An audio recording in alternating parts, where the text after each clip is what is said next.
Morning. Sino kasama mo dyan? Nag-alis si Melka. Bakit? Ano po yan? Sapatos niya. Uy, may pusa. Maluwag naman. May kwarto. Wala. Siya na yun.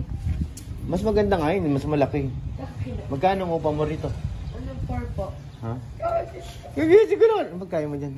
Iwanan ko na to. Sige po. Miming! Sa'yo yan? Apo. Miming! Halika nga.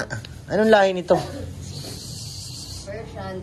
Dapat may ano ka rin, kurtina dyan para hindi nakatiwangwang yung pinto mo. Pag yung palagyan mo yan, oh. Saan ka nagtanong? Doon. Sabi. Doon. Dyan po. Parang Hindi ano. mo nabukas. Kagaya ngayon, nandito ako, nabukas. Di ba pa rin may privacy ng konti? Di ba? Hindi mo nakasalubong si Melka? Di ko napansin. Ano po dyan? Sige na, naghahanap ako ng damit. Ready, naka-ready na yun sa'yo? Na? Wala po kaming gift. Mamaya mabili kami. Ay, lumabas! Hala. Ay, nabalik. Bira ka. Hala ko, mga wala. Salamat po. Bye. Ayun na, bumalik na, oh. Cute naman ang pusa mo. Lo, tumakbo. Ito na ka dyan.